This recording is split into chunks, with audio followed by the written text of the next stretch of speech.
Dimanche 1er juillet 79, 14h45. Des téléx crépitent dans les rédactions du monde entier. Dans quelques instants, départ du Grand Prix de France de Formule 1. Pour tous, spectateurs, concurrents, journalistes, c'est l'atmosphère des grands jours. Une ambiance à record, depuis qu'aux essais, les Renault Turbo ont pulvérisé la frontière du tour le plus rapide du circuit de Dijon. Pour la première fois, deux bolides jaunes 100% français occupent la pole position et la ligne de départ.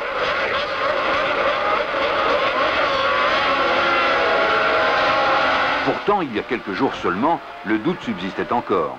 Puis maintenant, voici qu'elles se révèlent les meilleures, alors qu'on les a souvent connues capables du pire. Alors, qui sait? Pourquoi pas? Réponse dans quelques 90 minutes de course.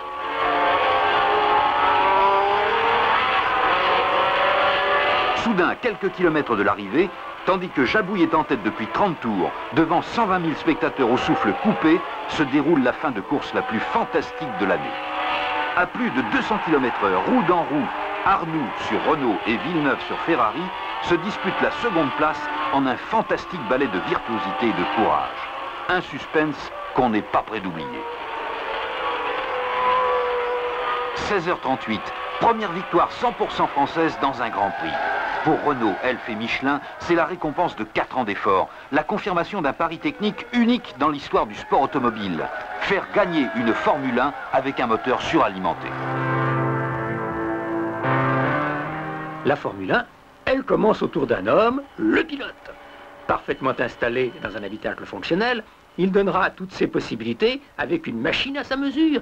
Il dispose de 3 pédales, d'un volant, d'un levier. Eh bien, de leur position au millimètre près peut dépendre la victoire ou la catastrophe. À la vitesse de 250 km/h, la voiture parcourt une distance égale à sa propre longueur en 1/15e de seconde. 1/100e de seconde, c'est 1 mètre de trop. Juin 1976. Sur une monoplace expérimentale, Jean-Pierre Jabouille fait effectuer au moteur V6 Turbo sa première épreuve. L'espoir se confirme. La puissance apparaît impressionnante. Elle dépasse 550 chevaux. Décembre 1976, c'est officiel. Renault et Elf engagent leur grand pari. Après les épreuves de promotion, les rallyes, les courses de prototypes, la Formule 2, désormais, la Formule 1 sera leur objectif commun. Ce défi sera total. Défi total du châssis au pneumatique en passant par un moteur suralimenté par turbocompression. Une solution qui n'a encore jamais été appliquée en Formule 1. Il s'agit de créer une voiture 100% française. Pour tous, c'est le commencement d'une longue, d'une difficile aventure technique. Tout est en effet nouveau, tout est à inventer. L'automobile aux limites de l'impossible, elle fait appel à la recherche fondamentale. L'ingénieur se tourne vers les physiciens, les chimistes, les électroniciens. Le carrossier consulte les spécialistes de l'aérodynamique. Le mécanicien doit retrouver la précision, la patience, le geste, le savoir-faire des maîtres artisans. Il s'agit de concilier légèreté, souplesse, solidité. Par sa technique et par les matériaux employés, la construction du châssis coque relève de l'aviation plus que de l'industrie automobile moderne. Toute la puissance du moteur, toutes les contraintes mécaniques s'appuieront sur cette structure qui représente moins de 10% du poids total du véhicule. Pour trouver plus de 520 chevaux dans 1500 cm3, la cylindrée d'une voiture de tourisme, pour obtenir l'équivalent de 3 litres par suralimentation, il faut dépasser l'industrie conventionnelle. La circulation accélérée des gaz, la très haute température, près de 2000 degrés au cœur du cylindre. Tout cela exige une métallurgie qui soit d'avant-garde, un usinage, une finition, un montage irréprochable.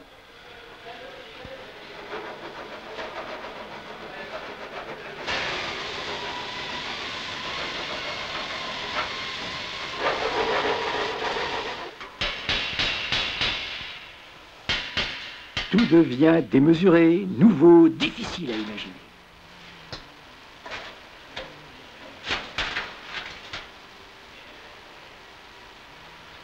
Lorsqu'un moteur tourne à 12 000 tours, il faut chaque minute commander sans erreur 288 000 ouvertures et fermetures des soupapes.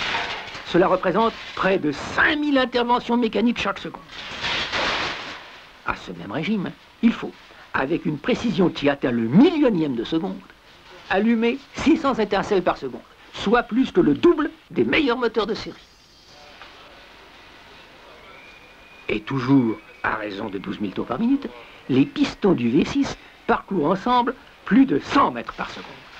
Pendant la durée moyenne d'un Grand Prix, cela représentera 550 km, avec un changement de sens tous les 49 mm, 2400 fois par seconde.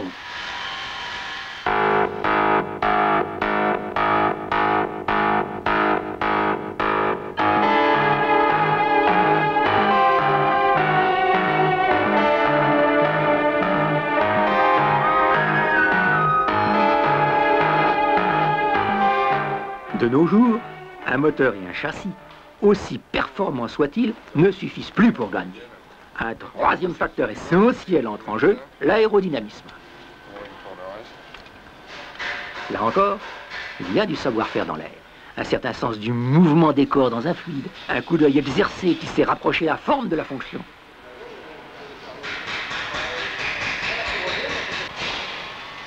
D'abord, les lignes principales du premier carénage sont déterminées. Puis, on affine les contours, les volumes dont dépend le meilleur rendement aérodynamique. Enfin, l'automobile carrossée est étudiée en soufflerie. Bon, alors 38.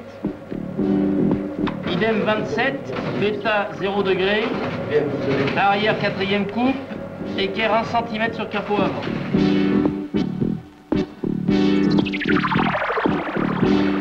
Pénétration dans l'air, réduction de la traînée, contrôle de l'appui au sol sont autant de paramètres à mesurer, à équilibrer, selon les nécessités de la course, selon l'expérience du pilote.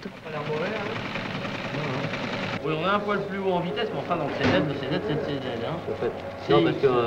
CZ, ah oui, on a un poil moins en CZ global. Et on a eu un petit report. Ah, et si, on rééquilibre vers l'arrière, chef. Un choix difficile, évolutif, qui contribue à la transformation continuelle des silhouettes de la Formule 1. Sous l'appellation de Windcar, l'actuelle génération utilise la déportance afin d'accroître l'adhérence au sol. Donc, des formes sans cesse remises en cause sur le modèle en plâtre de la carrosserie d'origine. Le plasticien matérialise les modifications, reprend un carénage, déplace une prise d'air en fonction des essais. Avec l'expérience, la carrosserie évolue dans sa forme et dans son poids. Faite d'un solide textile synthétique imprégné de résine plastique, elle pèse aujourd'hui moins de 20 kilos. Là encore, le progrès est permanent. En 2 ans, à résistance égale, cette enveloppe fine et rigide, constituée d'une quarantaine de pièces, a perdu plus que la moitié de son poids. C'est important. Même si l'on dispose d'une grande puissance, chaque kilogramme gagné compte.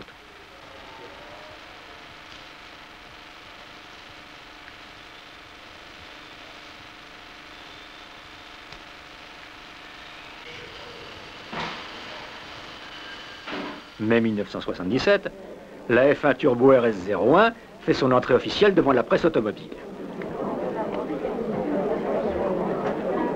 Les spécialistes sont enthousiastes et ils sont perplexes. Le doute, c'est surtout le turbo en Formule 1. Pourquoi pas un moteur atmosphérique? Ce moteur, qui est déjà un moteur bien au point, il en a des millions de construits, a quand même un inconvénient, c'est qu'il rejette en pure perte dans l'atmosphère des gaz qui possèdent encore une certaine énergie. Les ingénieurs ont eu l'idée de récupérer ces gaz d'échappement. Pourquoi faire? Eh bien, pour entraîner une petite pompe, une petite turbine, qui, mue par ces gaz d'échappement, va entraîner un arbre avant de s'échapper dans l'atmosphère. Eh bien, que va-t-on faire de cette puissance qui est sur cet arbre? Eh bien, avec cette puissance, on va entraîner une autre pompe, un petit compresseur, que vous voyez ici, qui est entraîné donc par le même arbre, qui est coaxial. On va entraîner un compresseur qui va aspirer de l'air dans l'atmosphère, le comprimer, et cet air comprimé, on va le ramener dans l'admission du moteur, c'est-à-dire que le moteur va avaler de l'air comprimé. en velant de l'air comprimé, et si nous dosons l'essence en proportion, ce moteur sera plus brillant, plus performant. Avec la technique du turbocompresseur, on a d'une part récupéré de l'énergie qui était gaspillée, et d'autre part, par l'intermédiaire de l'air comprimé par le compresseur, on a rendu le moteur plus brillant. Deux notions, donc, économie et performance des moteurs à turbocompresseur. Alors, dans la pratique, un turbocompresseur, c'est cela. Alors, vous reconnaissez à gauche la partie turbine, avec l'arrivée des gaz d'échappement, qui entraîne cette petite roue avant de s'échapper. À droite, la partie compresseur, avec sa roue, entraînée par le même arbre, l'admission d'air et la sortie d'air comprimé vers le moteur ici. Dès 1907, Renault avait suralimenté un moteur. La compression avait été étendue à la haute puissance et fait la renommée des autorails français. Toutefois, une partie de l'énergie était prélevée sur le moteur jusqu'à l'apparition du turbocompresseur. Sur camion, le turbo résiste à 250 000 km de trafic. Il permet à puissance égale une économie de 10%.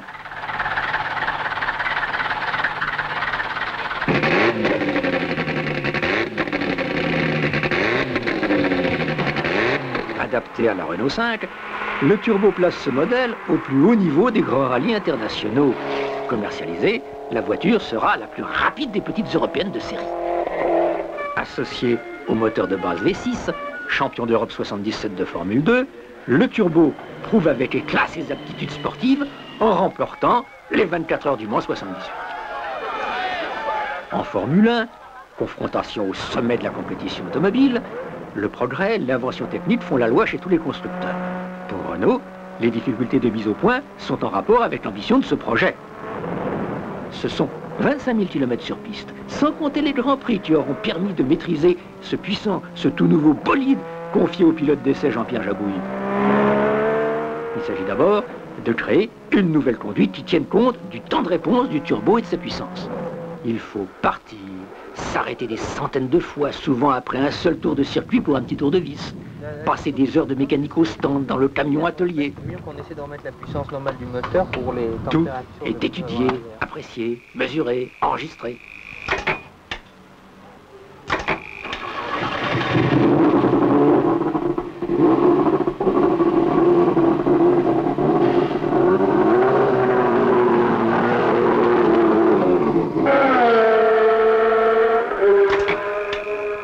Fréquemment, la piste remet en cause les propositions du laboratoire ou de l'atelier. Les résultats, en effet, sont incertains. L'équipe doit apprendre vite à faire face aux difficultés, à surmonter l'amertume des échecs. Tu freines plus, c'est ça le problème. Hein? Quel est le problème? Le problème, c'est qu'à l'heure actuelle, je rentre trop vite à l'heure actuelle dans le virage, et le freinage n'est pas très bon. Un arrêt sur 1 seconde et demie, c'est 1000 km. 3 fois la puissance du moteur à faire supporter par les freins.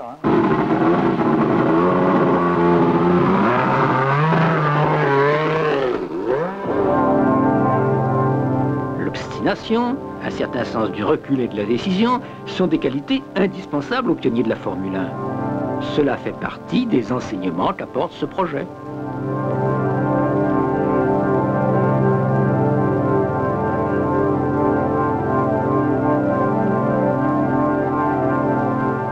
Deux tiers du temps sur la piste, un tiers au banc des essais, cela pour chaque nouveau moteur. Un Grand Prix, c'est plus d'1 million de tours sans aucune défaillance. C'est un turbocompresseur qui tourne à 100 000 tours minute et qui supporte 800 à 900 degrés. Second moteur de la compétition, l'imagination. 6, 8, 12, voire 16 cylindres, tout est tenté pour gagner de précieux centièmes de seconde. Prise d'air surélevée, aileron avant et arrière, prise d'air latérale, spoiler, stabilisateur mobile, 4 roues motrices, puis 4 roues directrices.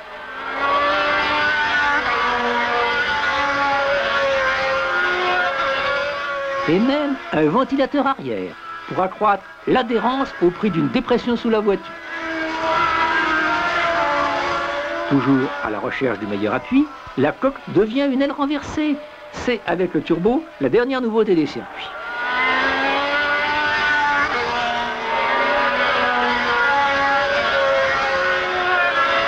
Dès 79, tous les constructeurs adoptent cette formule aérodynamique. C'est l'année où la Formule 1 met des jupes. On voit plus loin. Sous le numéro 15, la RS10 sera l'auto du second souffle, celle du double turbo.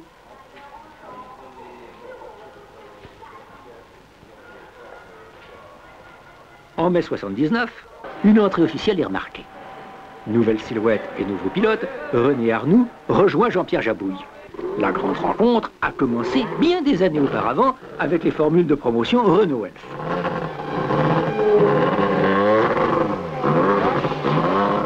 Après la victoire du Grand Prix de France, c'est enfin à Silverstone que se mesure le progrès réel. 1978, départ en dernière ligne. 1979, départ en tête de René Arnoux, qui terminera second au Grand Prix de Grande-Bretagne.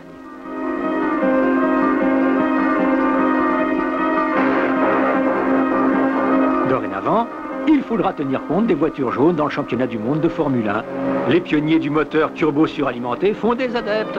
On y songe chez Ferrari, Alfa Romeo, BMW et même Ford Cosworth, qui motorise encore les 2/3 des Formules 1. Avec Elf et Michelin pour partenaires, la première Formule 1 turbo du monde a dépassé le cadre de la compétition. Au-delà de l'exploit sportif, de la renommée internationale pour son protagoniste, ce projet est une école de dynamisme. La course a stimulé les études, elle a développé l'esprit de collaboration, elle a entraîné dans son sillage plus de 130 fournisseurs.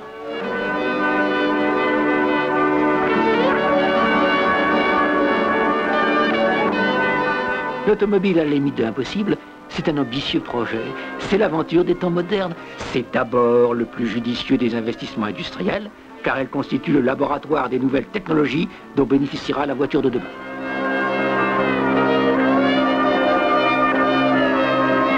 Avec la collaboration d'Albert Ducrot et l'équipe Renault Sport.